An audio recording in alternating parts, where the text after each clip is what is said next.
Balussery bus സ്റ്റാൻഡിനകത്താണ് നമ്മൾ നിൽക്കുന്നത്. നിരവധി ആളുകൾ ഇവിടെ വന്നു പോകുന്നുണ്ട്. എന്തായാലും സജീവമാണ്. വലിയ നട്ടുച്ചയ്ക്ക് വലിയ വെയിലൊക്കെ ആണെങ്കിലും വളരെ സജീവമായി തന്നെ ആളുകളൊക്കെ നിൽക്കുന്ന ഈ മണ്ഡലമാണോ? ഇവിടെ എങ്ങനെയുണ്ട് ഇലക്ഷൻ? ആര് ജയിക്കും? സൂരജ് ജയിക്കണമെന്ന് അറിയില്ല. സൂരജ് ജയിക്കണമെന്നാണ്. ഓക്കെ, അപ്പൊ ഈ മണ്ഡലമാണോ? ഈ മണ്ഡലത്തിലാണോ? എങ്ങനെയുണ്ട് ഇലക്ഷൻ? എങ്ങനെയുണ്ട് ഇലക്ഷൻ? അടിപൊളി. നല്ല മത്സരമുണ്ടോ? നല്ല. ആരാ ജയിക്കുക? സച്ചിൻ ദേവ് തന്നെ ജയിക്കണം. വീണ്ടും ജയിക്കണം. ആരധികാരത്തിൽ വരുന്നതാണ്? വരണം. സംസ്ഥാനത്ത് പിണറായി. പിന്നെന്താ? UDF. LDF.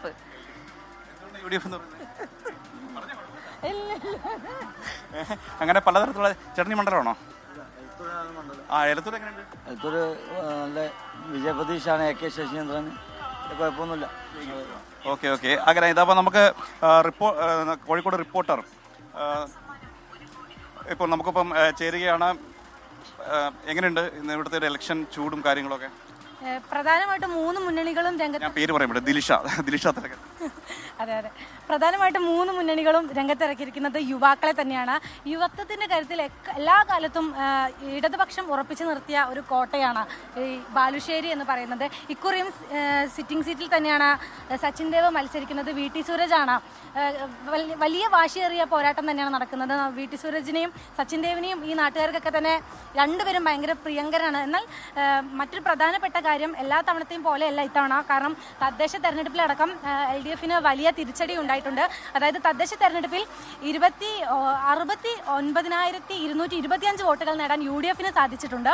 LDF നേടിയിട്ടുള്ളത് 68,025 വോട്ടുകളാണ്. മാത്രമല്ല 5 പഞ്ചായത്തുകൾ ഇവിടെ ഭരിക്കുന്നത് UDF ആണ്, 4 പഞ്ചായത്തുകൾ ഭരിക്കുന്നത് LDF ആണ്.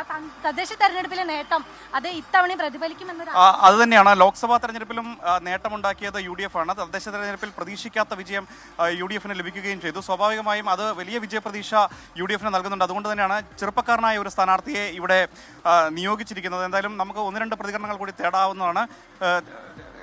ചേട്ടാ, ബാലുശ്ശേരി മണ്ഡലമാണോ? എങ്ങനെയുണ്ട് ഇലക്ഷൻ്റെ അടുത്തൊക്കെ? എങ്ങനെയുണ്ട്? അടിപൊളിയല്ലേ? നല്ല ചൂടാണല്ലോ പുറത്തും. നല്ല ചൂടാണ്, ഇലക്ഷൻ്റെ ചൂടാണ്. ആര് ജയിക്കും? സച്ചിൻ ദേവ്. ഉറപ്പാണ്. 5 വർഷം ഓക്കെ ആയിരുന്നു. ഓക്കെ, പക്ക. ഓക്കെ, സച്ചിൻ ദേവ് ജയിക്കുമെന്ന് പറയുന്നു, സൂരജ് ജയിക്കുമെന്ന് പറയുന്ന ആൾക്കാരുണ്ട്. ചേച്ചി മണ്ഡലമാണോ? ഏത് മണ്ഡലം? ഓക്കെ, ബാലുശ്ശേരി മണ്ഡലത്തിലാണോ? എങ്ങനെയുണ്ട് ഇലക്ഷൻ? കുഴപ്പമില്ല. നല്ല മത്സരമാണോ? ആര് ജയിക്കും? രണ്ടും ചെറുപ്പക്കാരാണല്ലോ. സച്ചിൻ ദേവ് ജയിക്കും. സച്ചിൻ ദേവ് ജയിക്കുമെന്ന് പറയുന്നു. അങ്ങനെ ഞാൻ നേരത്തെ സൂചിപ്പിച്ചതുപോലെ തന്നെ ഇടതുപക്ഷത്തിൻ്റെ ഒരു കോട്ട എന്ന് വിശേഷിപ്പിക്കാവുന്ന മണ്ഡലമാണ്. 2011 മുതൽ ആ രീതിയിലാണ് ഈ ഒരു മണ്ഡലം നിലനിൽക്കുന്നത്. ഈ മണ്ഡലമാണോ? അതെ അതെ. എങ്ങനെയുണ്ട് ഇലക്ഷൻ? ഇലക്ഷൻ നടക്കുന്നു. ഞാൻ ഇലക്ഷൻ ഡ്യൂട്ടി ഉണ്ട് എനിക്ക്. സംസാരിക്കാൻ പരിമിതി? അതെ അതെ. അങ്ങനെ ഈ ഒരു മണ്ഡലത്തിന്റെ വിശേഷങ്ങൾ നമ്മൾ കേട്ട് കഴിഞ്ഞു.